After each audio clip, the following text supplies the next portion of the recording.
Let me tell you something, LB. Oh, yeah, two things I wanted to bring up. One, everything, before they fell apart in the last 26 minutes, everything, today was one of those days where sometimes God is distracted. And I'm allowed to get away with a day where everything freaking works my way.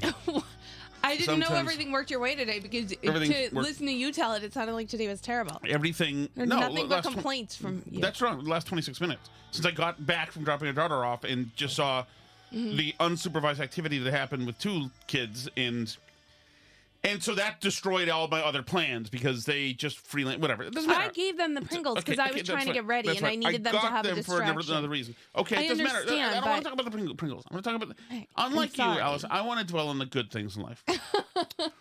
So that's the problem in our marriage, is that I spend too much time just in negativity. So this is what your God missed today. I had everything Have you ever considered timed out. Everything timed out, Alice. I this morning I got the kid ready. I cooked food. I got stuff going. They were happy. You were down here for longer than usual, which is kind of fun. Allowed me to get more stuff going for food and things, and do a little bit of planning for tonight. Tonight is our concert that we go to every week. And what I needed to happen now was because it was overcast, I needed to have enough time, and our daughter was here with no other things to do, so she could help watch the baby.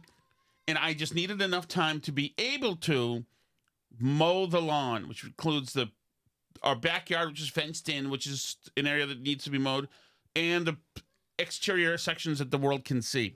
This is tough mowing because they're all hills, and the lawnmower obviously doesn't drive itself anymore. And so anyway, I managed to mow the lawn, run up here, talk to Steve Robinson for today's Shattuck show. It was a great conversation. When I say that, I mean Steve was great. After the show, I'll let you in on a little secret, Alice. Steve Robinson is on the verge of being a bigger name. I'll just say that. And then after Steve Robinson, I get down there. I successfully mow the lawn. I have the kids gather sticks around the lawn because the nature has taken over. Gather sticks to throw them in the burn barrel or near the burn barrel because I'm so behind on all this stuff, because amongst other things, it was raining. And then, so they did that, Alice, in the perfect storm. Something happened. Guess what happened? I don't know. It started to drizzle. Started to drizzle, Alice, with hardly any wind. What does that mean for us?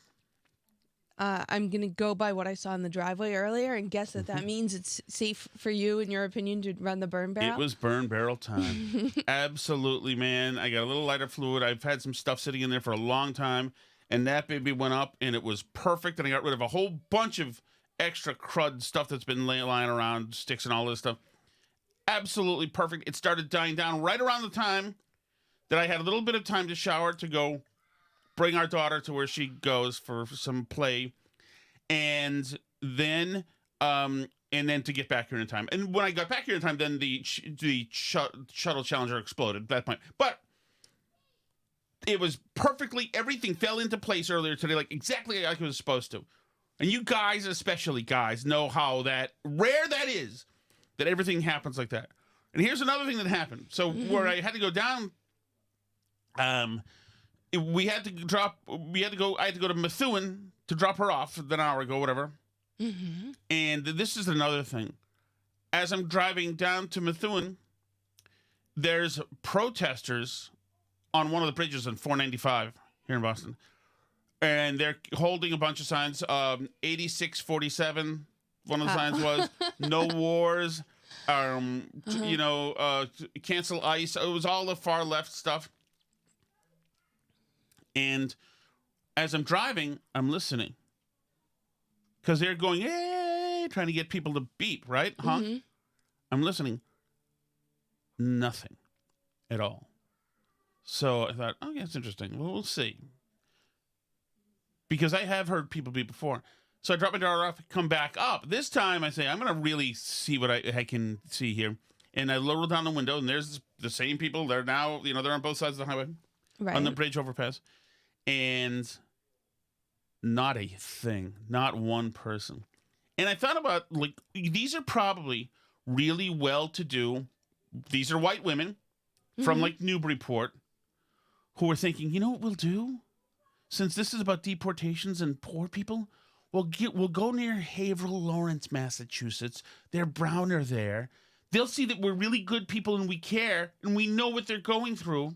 And they'll be, because, you know, we're helping them because we're really good people who live in brownstones in Newburyport, Massachusetts. So, and you know that they've all got, you know, Rohan Mamdani T-shirts on now, and they love him, you know, and now they all have new Iran flags probably in their house. And they're like, oh, these brown people, they'll love this.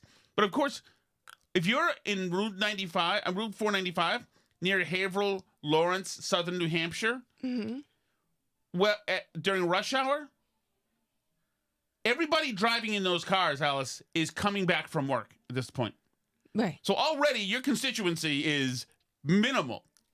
And then the people from Lawrence and Haverhill in that part of Massachusetts, where oh my God, that's like the most right-shifted part of the state of anywhere. It's a huge Hispanic population. Anywhere where there's Hispanic people, it's gone so far right and they didn't get compared to previous. And these women didn't. Not that those areas vote Republican now, but in 2024 they shifted very far to the right from where they had been historically. And that was just a wonderful thing to see, and it was wonderful.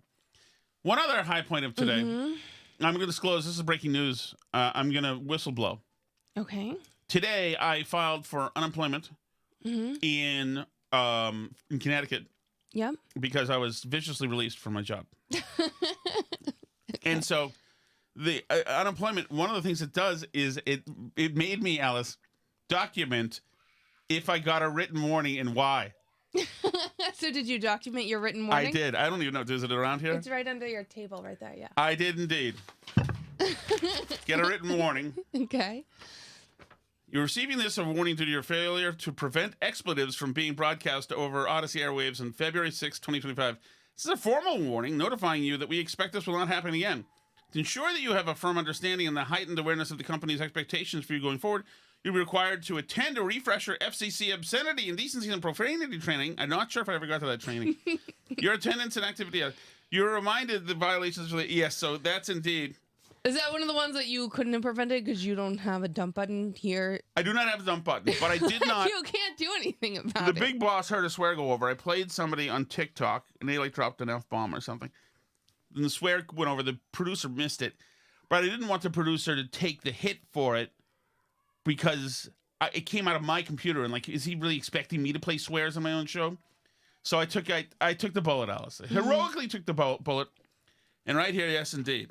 It was written up. So the FCC doesn't go after us. Tom Shattuck, Alice, radio bad boy. Tommy, New Hampshire wants to know if you're going to have to attend Get a Job classes. Oh, I don't know. Like a training? I don't know. To help you learn how to get a job better? I don't. It's possible, Tommy. I don't know. We'll see. This is Connecticut. This is our first experience with Connecticut unemployment. Yeah. So, yeah. And another thing is, Alice, I got to see what I can get for benefits there because the summer EBT, I heard an ad for summer EBT. And I didn't see no EBT card here. And I want one. Okay, but it's now been a really long time since the kids were on Mass Health, which I think is what triggered it before. I'm going is that to we go signed back the kids into up my for Mass state Health interface. last time you were unemployed. And I think that's what caused them to be on the EBT radar, which it's been a really long time since that happened. You can't take my EBT. I just signed them up for actually my health insurance at my work today. I want my starting EBT. July 1st. And I am going to get in a fight at a McDonald's and while trying to use your EBT. If I'll use my old one and see if it doesn't work, I'll make sure I get in a fight where I pull hair extensions out. All right. That about wraps it up for me, Alice. What do you got? You're done? I am done. You're done. So watching the cope from the people who've been freaking out about Iran for a week now is really interesting to me because why are kids screaming? Oh my God. Because that's what they do. Watching the people who've been freaking out about Iran is fascinating because they simultaneously are trying to do a thing where they're, quote, like leaking to the press that we didn't do anything to stop Iran's nuclear capabilities and they're going to have a nuke in like a week. And also they were never going to have a nuke, didn't intend to have a nuke, and it was completely wrong of us Isn't to it strike amazing? them. Isn't it amazing? I don't. What are we going Isn't it for? amazing? Exactly? That's right. I They don't have a nuke. Don't do war. Wait a second. They don't you hit even them. want Wait one. a second. You hit them, but not good enough. Now they're going to nuke us. And now CNN has had to walk that back too and say, well, I mean, we reported that it hit the thing, but we weren't sure how. But we also reported that it was a very low level of confidence, which they didn't, of course, report, but it was a low level of confidence. But it's fascinating because now there's like a freak out about this leak, so-called, and they're like, well, only Republicans had the information, so it had to be a Republican who leaked it. But it's not even clear right now that it is a leak or if it's just people making stuff up. Trump has said that essentially these reports that they moved stuff beforehand and that this didn't do anything are like made up, that it's actually kind of hard to move your enriched uranium around, that it requires like special equipment. Yes. You can't just like really quick pull up your car and like bring all trucks drove away. enriched uranium somewhere else. The trucks drove away. Here's CNN trying to whitewash this. But at the same time, we do need to make clear that despite the emotional speech and outrage from the defense secretary, what he said about the DIA assessment is what CNN reported on. His issue that he took about it being preliminary, about it being... This is when the program director is the legal department. That's what we're hearing right now. Low confidence. CNN reported on all of this. I was looking back just to make sure that we had it all.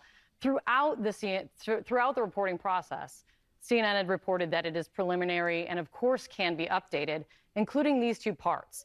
It is still early, we reported in our initial report, for the U.S. to have a comprehensive... Can you imagine having to do this segment? This is an ombudsman legal note to the CYA. This is great. It's a picture of the impact of the strikes. None of the sources described how the DIA assessment compares to the views of other agencies in the intelligence community. The U.S. is continuing to pick up intelligence, including from within Iran, as they assess the damage. Also in CNN reporting, where the secretary took real issue and seemed very upset about it not being stated that there was low confidence stated in this DIA assessment. It's also in CNN reporting, including this. The final U.S. military battle damage assessment by the DIA could take days or even weeks to complete. Multiple sources familiar with the Pentagon's process told CNN. The initial DIA analysis was produced just 24 hours after the attack, according to one of the sources, because it was only a preliminary analysis. Its judgments were low confidence, the sources said. It was not coordinated with the wider intelligence community, according to a U.S. official, and the document itself acknowledged that it could take weeks to produce a finalized assessment. So just to put... It is literally what he said we did not report. It is a preliminary report. The reporting was done. Yeah. In other words, it was just too good to leave alone. And so they had to get it in. They wanted to be the first ones. It's I forgot who I was listening to today. Who was I listening to who said this? That it's just too good to not go with. You can get that immediate high from having the headline out there with the CNN banner above it. And so you got to go with it. Right. Yeah, they missed. You see all the celebrating Trump's doing? Well, they missed it, Now he's BB's bitch or BB's his bitch. Or they're all bitches. And the Hegseth shouldn't be doing anything. And he, I hate to say it. When Steve Robinson was on today with me, just the Trump administration is having a really good few weeks here. A really good few weeks. Yeah. And at the same time, the left is having a really bad few weeks. By the way, I want to, for a second, before we move here, do you have anything more on this? On this? Just that, and I mean, this information was out there a couple months ago, even right after Trump and Vance were inaugurated. But have you followed this whole sort of Twitter scandal of the fact that Buckley Carlson is J.D. Vance's deputy press secretary or whatever he is? No, I haven't, but I know that. So people are saying that like J.D. Vance is through Buckley leaking stuff to Tucker. Well, doesn't he have another kid working for Witkoff? Oh, I'm not sure about that one, but all the people are upset about today is that that's the thing. And I'm not totally sure what the implication is. If it's like that Vance is Bucky working Carlson Tucker's against... brother? No, or son? his son. Okay, he's got a brother, Buckley, too. No, his brother's named something else super preppy. Buckley's named after William F. Buckley, Well, I assume. Tucker's His brother's sibling named was. something else, I think. Mm. But let me double check that. I could be wrong. But yeah, his son works for JD Vance. So people are now saying like maybe JD Vance is working against Trump's agenda and stuff because Tucker's been on the other side. Or I mean, I don't even understand what the implication is necessarily. That's Tucker why I and was Trump- wondering why you've heard it. Mostly, I think it means that Tucker's full of it. He doesn't believe all the stuff he says. He just says stuff. And all these people are like hang out together and are buddies. For reasons that you don't know, I will not be bad-mouthing Mr. Carlson. I won't badmouth him either. I like him. Tucker, I distance myself from this lady. Okay. I'm not badmouthing Tucker. I like Tucker a lot, as you know. But I said this to you in the car like 2 days ago. Like, there's not... Like, do you think he believes all of this stuff? Tucker? I have no idea what he's up to. Like that we're about to be in World War III with Iran? I don't know. I mean, do I think he believes in? I don't know. I mean, I've never known him to be like a dark, unethical... I don't know that I think he's dark and unethical either. I just... Maybe that's what he's like tending to right now. He's more... his brother's also Buckley. You're right. Well, Buckley, Swanson, Peck, Carlson. My goodness. Wow. So, no. I just... Mostly what I think it means is that there aren't really like multiple sides of the internal MAGA battle. Well, I mean... I think that the Tucker thing that he's doing, being critical of Trump, is a bit, is what I'm saying. How critical has he been of him? Of the Iran stuff? He's been saying that he's going to get us involved in World War III. I know in the leading up to it, he was saying that. I haven't seen him like since, but I haven't been noticing what Tucker's been doing all that much quite since. But I know that he was definitely on that side and going after Mark Levin, and there's certainly some kind of battle going on over there. But I like Tucker. Oh, yeah, but that would be the kind of thing actually that his son could leak, that Mark Levin's been at the White House. That is. So mostly, I think Tucker is the same guy he's always been, which is an establishment Republican guy with a bleep load of Washington connections. Well, that's certainly true. I mean, like, I don't think he's some, like, anti-establishment figure. No, he went right from Hartford, Connecticut to D.C. Though I think he's highly influential. And I'm fascinated by Tucker. I've done this exact, like, sort of questioning angle a few times on this show over the years, because there's been, like, quote unquote hit pieces on Tucker that always like talk about how he talks to all these Democrats and stuff, things like that, right? And I'm fascinated by Tucker because he's so influential, especially when he was on Fox. He was so influential. Oh, yeah. He's so good at this. His monologue was like, can't miss TV when he was on Agreed. Fox. And then he's got like these like two sides of this coin where he's on the one hand like the most connected guy around. He's buddies with tons of big name people. Tons on both sides of the aisle, right? Hunter Biden wrote his son a recommendation letter. The same one who works for JD Vance. No. Yep. I mean, for Georgetown, right? So, and then, you know, his son works for JD Vance. Like, he's obviously like super connected. And the, you know, his history in conservative media and everything prior to Fox News. And then at the same time, he's obviously so deeply invested in these like deepest, darkest corners of the internet where he talks to the craziest people and pursues like the wildest positions. And it's like completely unclear if he really believes all the stuff that he says. Nobody is better at this than him, honestly. And when he did the Ted Cruz Iran thing, like, like nobody's better at this than he is. total master at work, but I just like I don't know what Tucker Carlson thinks as a person. Do you? I don't. My guess is this: is that when you start being, or when you perceive a new truth of, so now with everything with Tucker and many people, right, there is a kernel of doubt about anything that's said to you, handed to you, played through audio to you, given to you by academia, fed to you by news reports from the 60s, Encyclopedia Britannica. Like, the more I think once you can start to see that, like those 3D prints from the 90s where you can suddenly see all the hidden things happening. Yeah, I think you can, once you suddenly see all those things happening, you start to see it where they aren't as well. Well, right. I mean, like, do you think Tucker honestly, legitimately, and I like Tucker, and I think that I like a lot of things about him, and I like a lot of the influence that he's had on the right, including, like, some of the environmentalism stuff and, wanting to preserve nature and the outdoors. I really see him as bringing back, in some ways, the sort of, the, like, Teddy Roosevelt outdoorsy wing of the Republican Party, which I think is really great.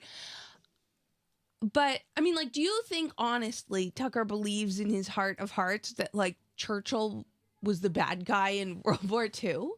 Like, I don't think he thinks that. Why does he have people on that say stuff like that and, like, entertain that as a legitimate thing?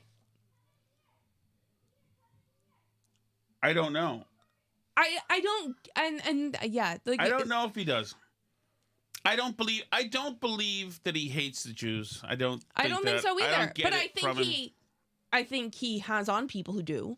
I think that he thinks that... And I think he entertains as legitimate people who do. Well, I also think that he sees that anybody who's packaged up by the establishment and paraded around and feted and made legendary by the establishment, I think he sees the establishment as toxic and polluted, and so that anybody who's brought through them is suspect.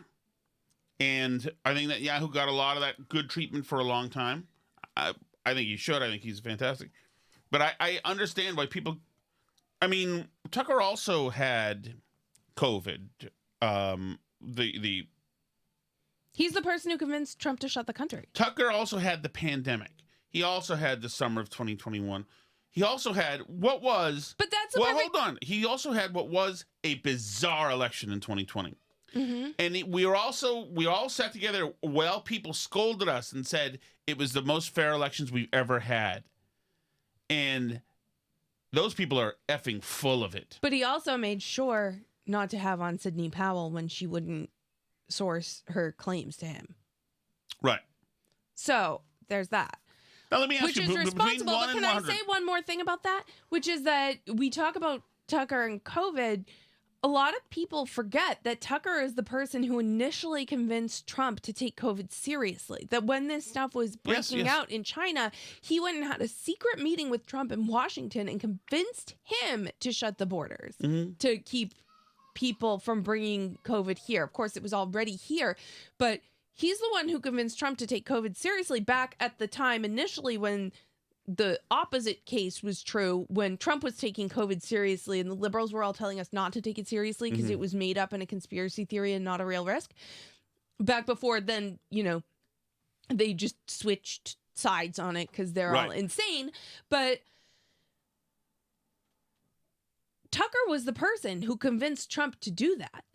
Like, and first of all, that shows that Tucker is an extremely online person, because that's a very online thing to have been reading about beforehand. This was all over, like, the darker corners of Twitter. We're talking about how China was covering up this secret virus and no one was talking about it. And he's the person who, like, brought that to Trump and said, this is serious, you have to deal with it. The Democrats had a debate just a couple weeks before the whole country shut down, and COVID didn't come up in the debate, in their primary debate. So I find him to be a completely fascinating figure. I think nobody, I mean, maybe people are sick of listening to me praise Tucker, but because we've done it before. But do you remember even like the primary town hall debate thing he had where he just eviscerated a bunch of people, including like Mike Pence and Asa Hutchinson? And yes. like, that was incredible stuff, incredible content. He's so good at this. Nobody is better than him at this. And at the same time, like, nobody's also more in bed with the entire DC establishment who does it. Yeah, and that's not been really a secret. No, it's not a secret, but in a way it reminds me of Trump in the sense that he's like the ultimate insider-outsider. Mm-hmm. And well, I think that's why it's so easy for him to go after these people, because he's around them in real life. A lot of them just doesn't respect or care. So, I don't know. It's interesting. I'm curious to see where he goes. He was recently claiming that did you see this? That the Murdochs were asking him to run against Trump? I saw that. I don't know if it's true. I didn't read this story, but I thought the Murdochs hated him. He cost them billions. No, after he was fired, he's saying. Oh, really? Yeah, but I mean, I don't know. I don't know if that story's true. I just saw it out there. He wouldn't have beat Trump. I just saw it out there. I don't know if he would beat Trump. He probably not. But could he have political ambitions of his own potentially? No. I don't think he respects these offices. I don't think he ever wants to do that. But don't you think that for a guy like him, sometimes you think I could do it better than all these idiots? I think he thinks that. I think a lot of people think that. I don't know. I think that I don't think he wants to be sitting around during signing ceremonies. I think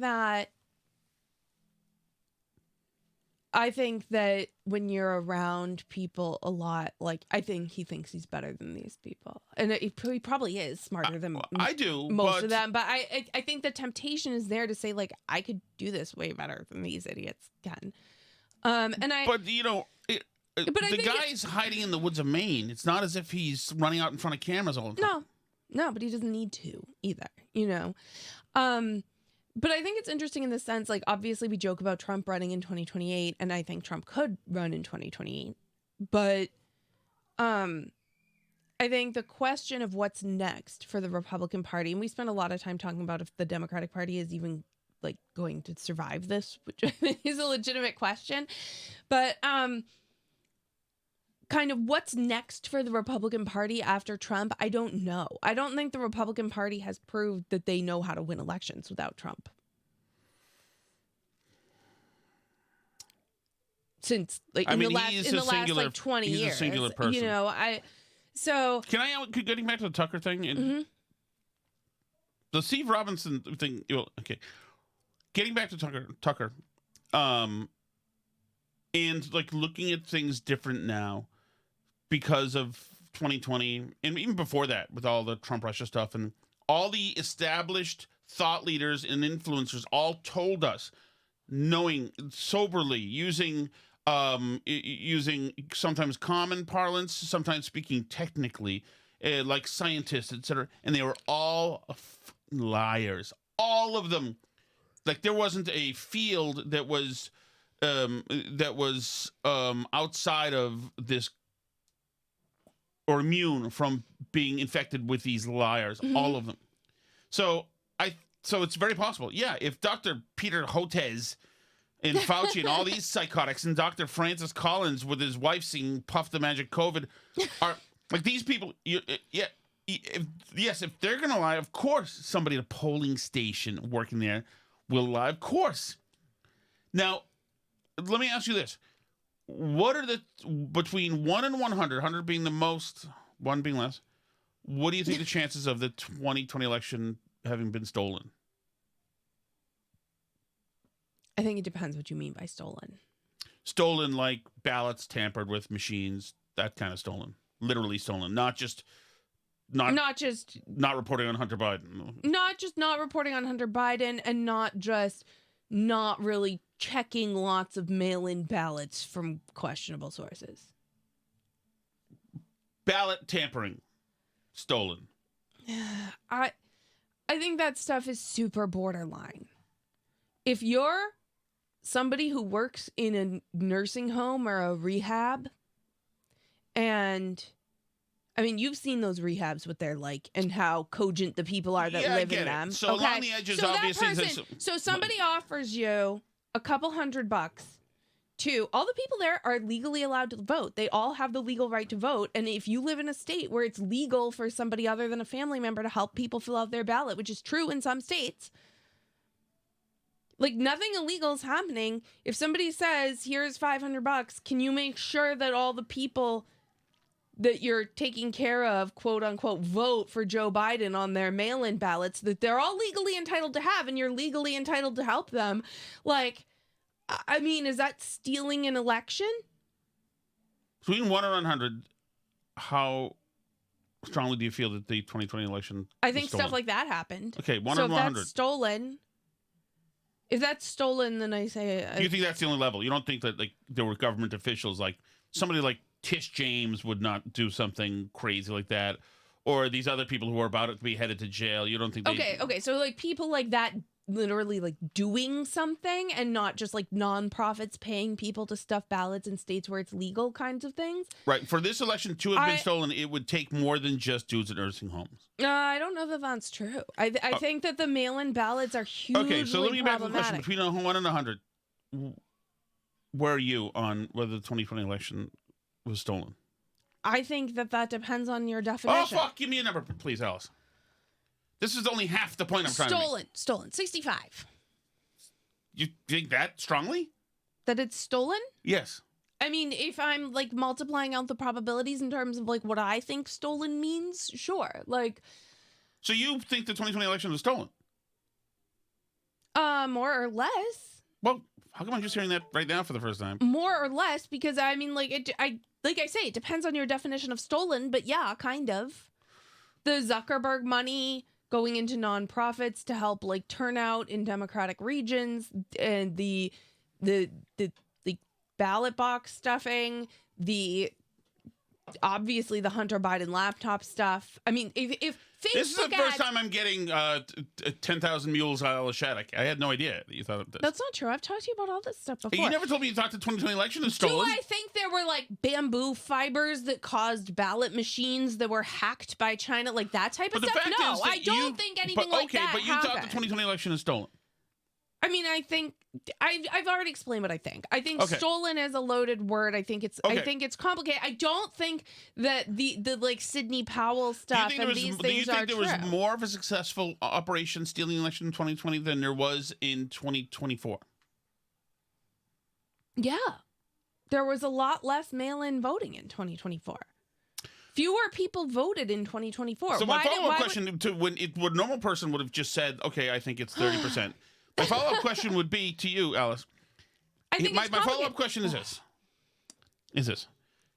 If we find out from the Secretary of State from Philadelphia that, in fact, ballots had been thrown out, thousands of ballots for Donald Trump, that, in fact, ballots had been, just created whole cloth for Joe Biden in 2020, and they come out with the proof, and they say, yeah, Philly, this election was fraudulent. Between 1 and 100, 100 being the most, how surprised would you be? I'd be surprised. If something that was provably illegal happened, I would be surprised. Give me a number. I'd say I think there's a 20% chance that something provably illegal stealing the election happened. Illegal. No, but I'm asking you, how surprised would you be if somebody came with all this proof? 80% surprised. I think that's fascinating. I think it's fascinating because if somebody came out right now with the proof that the 2020 election was stolen, I'd be 1% surprised. Not at all. Illegal? Illegal. All these people are crooked, dude. But there's lots of ways to be crooked in a legal way, too. Yeah, but everybody in this country in 2020 used whatever they had and whatever the position they had to be an activist against Trump any way they could. And if that meant lying, no problemo. If that meant cooking the books, not illegal. If that meant cooking the books, no problemo. If that meant closing down a polling place for the night, or because we're working there, it was in. The fix was in 2020. There's no doubt about that. I mean, I think that's true. That's why I say I think it's a 65% chance, quote unquote, stolen. But if you're going to say like something provably illegal happened, like I don't know that that's like provable. I think that we had a messy voting process in 2020 that was very easily hackable by people who were not good actors. And that when you have that, like you're just asking for people to abuse it. And I think people did. I think that it's very probable that stuff like that happened. I mean, Democrats do that stuff anyway. So I don't even... I mean, do you remember in this state, after the 2020 election, Mass Fiscal? That group, you know Mass Fiscal, right? Yeah. They sent out letters to people that were registered to vote in Massachusetts that they didn't think really lived there or were voting citizens or whatever. You know, like people, these addresses in like Haverhill where there's some apartment building with like 50 people registered that don't like live there or maybe lived there in the past and did, you know, like under different names, crazy. Like, so they sent letters to people that like voter rolls are public. Anyone can go and look up the voter rolls and anyone can make a decision and say like, I don't think that this person's like really registered at this address. And they sent out letters to people that they didn't think were really registered, essentially just saying like, are you really registered? Do you really live here? And they got in trouble. Legal trouble with the state for intimidating voters. Right? But that's the type of thing. There's so much plausible deniability in the system, and that's why I say I'd be surprised if anything like actually illegal happened, because the Democrats have set up a system that is so powerfully, chaotically biased in their favor. You know what I mean? Like they've set up a system where it's very, very easy for a motivated person to fill out a bunch of mail-in ballots and send them in. You know, and there's no voter ID. There's no desire to have voter ID in a place like Massachusetts. Like it's impossible. But and I guess the reason why you don't hear me talk more about. And the whole point was just, it was trying to just explain why I think Tucker's changed, because you've seen too many. I think all of our threshold for belief in these institutions has all been degraded. I mean, okay, yes, I think that that's partially true, but I also like. Part of me rolls my eyes a little bit with the stolen election talk, not because I don't think untoward stuff happened, because I do. But I think that focusing on that is a wrong focus, because I think that stuff like that helps them at the margins, but I don't think it's enough to account for the difference. Like, I disagree fundamentally with people who think that in Massachusetts, the reason the Democrats win in Massachusetts is stolen elections. Oh, yeah. No, I don't think so. Well, although, let me add a caveat to that. I do think, and Connecticut's a perfect example of this, I do think that in municipal elections, Democrats F with Democrats in blue cities at a really high level. Oh, yeah. No, I think that stuff's true for sure. But I also think that the reason why we're electing Democrats in Massachusetts is not stolen elections. And a lot of the people that I talk to about stolen elections believe things like that. They're like, really? They believe that the reason Democrats get elected in Massachusetts is because people are stealing elections. And that's not true. And it's not a helpful thing to think, because there's so much more opportunity trying to change hearts and minds than there is frigging griping that we elected another Democrat state rep because of a stolen election, when like the people around you like that person. Why don't you go talk to them? They voted for that person. They did. Yeah. It's real. I promise. It is amazing though, Alice, that we went from. And Trish says Massachusetts elections are stolen. Maybe in some ways, maybe between Democrats, maybe sometimes in very close races they're stolen. But for the most part, the elections in Massachusetts are won by Democrats because the people around us like that. I don't think Zoran Mamdani stole the election in New York. Well, that's ranked choices and on top, but yeah. But But I think the people who live there there's no doubt. And so we have to do something about that, about the fact that a bunch of people around us actually like this. Well, yeah. Before we worry about the 1% difference at the margin. I completely agree. Just look out in Massachusetts for the most part. Look how few American flags are in houses. People's value systems are different. Right. And also, you look at what happened. Who did Duvall run against the first time around? Do you remember? Wait, didn't Muffy Healy? It was Healy. No. Yeah. Carrie. Carrie Healy. Carrie Healy. That's Muffy Healy. Yeah. Okay. It's Carrie Healy. So people decide no, she's the the waspy, great pair of legs on her, by the way.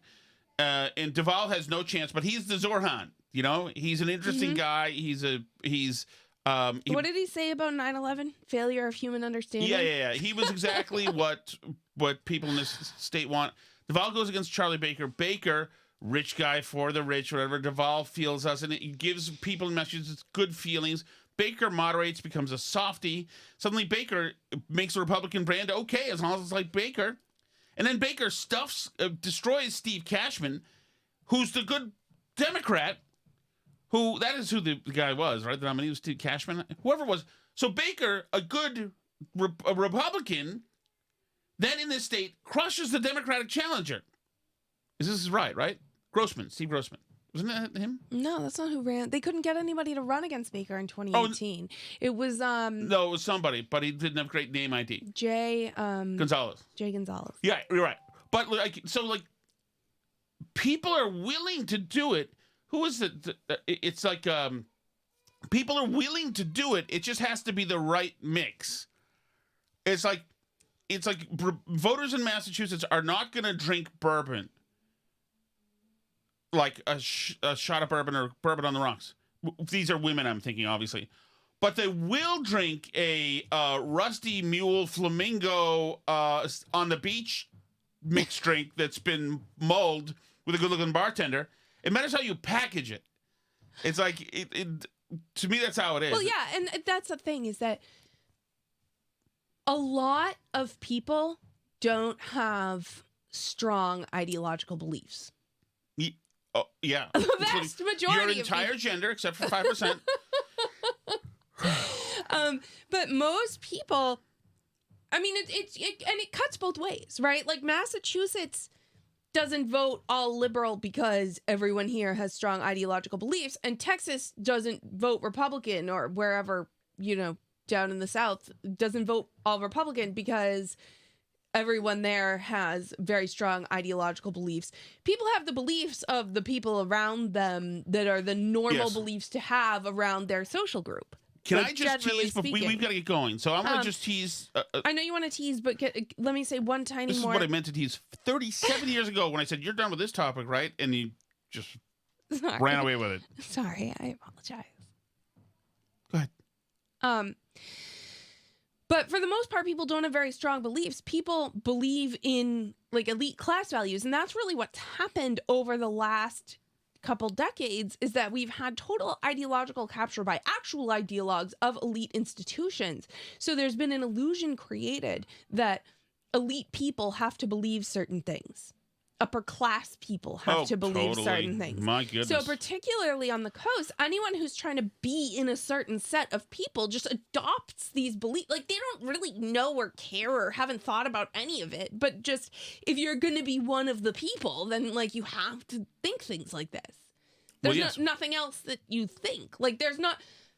That's just how people are. So the culture has to fundamentally shift, which is why it's so fascinating what's happening now with Trump going on podcasts and JD Vance being young and the Barron Trump getting him involved in TikTok stuff and whatever, because I think there's a legitimate cultural shift happening. And that's the type of thing that is that's bigger than stealing elections, kind of.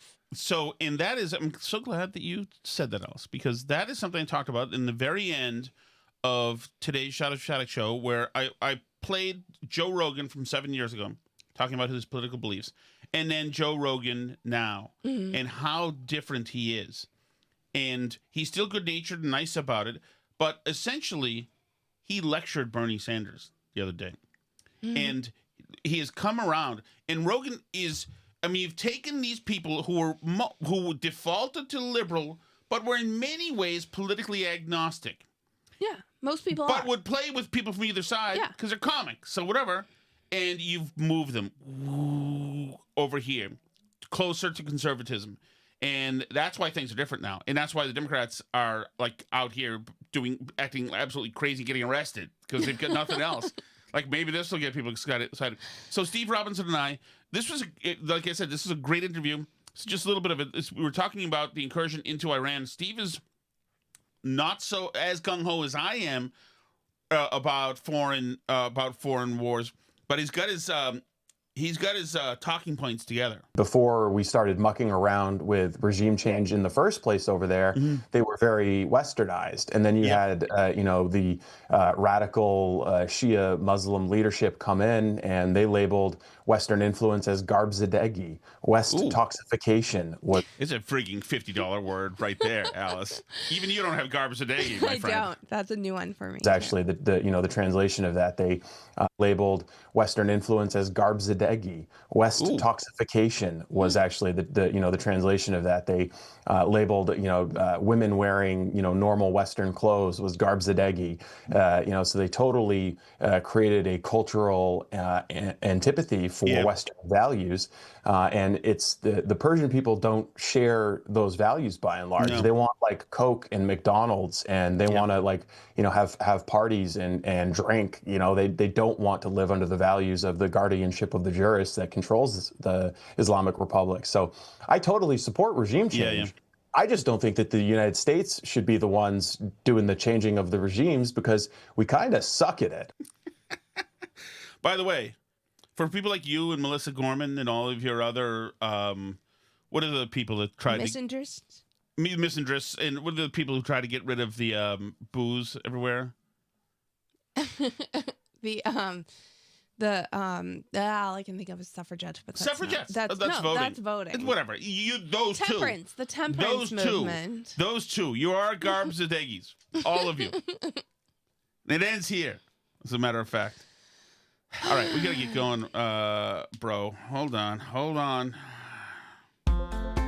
Thank you so much for listening. Next week, we'll do the big push on Phil's party. Yes, everyone's in the chat right now. Ned Snark's in the chat. Tommy New Hampshire's in the chat. Trish, Julian, Phil, Mark, Sardella, John, and Greenwood. Everyone's here. I'm sorry if Splash is here. Can you just keep the chat going? Can they talk to each other while we're gone?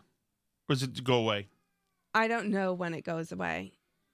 They're such a fun bunch. I feel like you can keep talking on it, but I do think it goes away at some point. I'm not sure. Thank you so much for being here. Thank you for joining the chat. If you want to join the chat every day, you can do that at patreon.com/burnbarrel. You also get some extra content each week if you do that. If you just like listening for free, burnbarrelpodcast.com has lots of links. We will see you Sunday. I'll see you tomorrow. Shattuck Show. Shattuck Show. Want a hint? It's very possible there will be a Jerry Callahan visit the Shattuck Show.